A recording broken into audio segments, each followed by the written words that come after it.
typically where I'm starting, I know a lot of guys are out, say they're out in the woods scouting now. I don't do any scouting until about August is when I really start to scout. Our deer here in the neck of the woods I hunt, there's a lot of ag around, and our deer move quite a bit.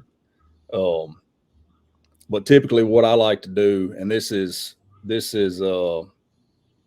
I've hunted around Arkansas my whole life, so what I key in on early is always feed trees early season. And over the years, I've hunted a lot of places, and I've logged a lot of miles, and I have a lot of trees marked. So what I typically do in August is, before it's even time for any of these trees to start dropping, I'm going to see if any of these trees have produced, and I can start marking them off my list. Either they have, and they have potential to be good spots to hunt this coming fall, or they didn't produce, and I don't have to waste my time going back in there when it's time for, when the season's in. I can, to waste my time to see if I need to be hunting there.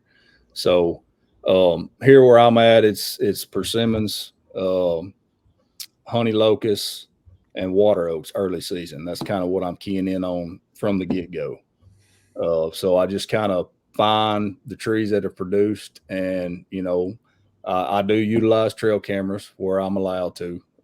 Obviously, cameras have changed the game. You can kind of have eyes in the field at all times now, so that helps me find a big deer. If there's one in the area, and then from there, it's just kind of like anybody else. Once the October rolls around, and the feed trees are dropping, I'm hitting them, and then from there we roll right on into the rut, and Yeah. on in November. So you don't do much of the postseason scout really No, around your area. no. I mean, I do a lot of hog hunting and stuff, so I'm paying attention in February when we're hog hunting and stuff. You can find beat out trails real easy in February. It's real easy to pick out a persimmon tree in February. They've got a distinct black diamond pattern trunk, and then in the Yeah. February leaves off the trees, you can see them a mile away. So I'm always paying attention to that, logging them for the next season.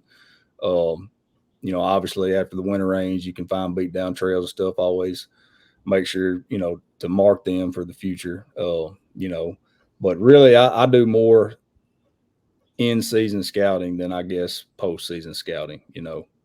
Um, just cover as much area as I can, and find spots that look hot to me, and hunt.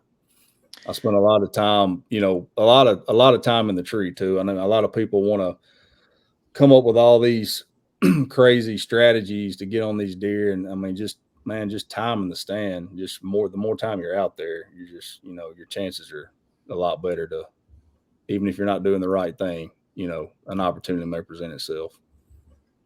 That's interesting you say that because like I reflect back on like the deer I've killed, and it's uh it's pretty daunting to think about how many of them have been killed just because of in season scouting instead of something else I did. Thanks for watching this clip. If you liked it, the full episode's right here. And if you like the show, hit the subscribe button right here.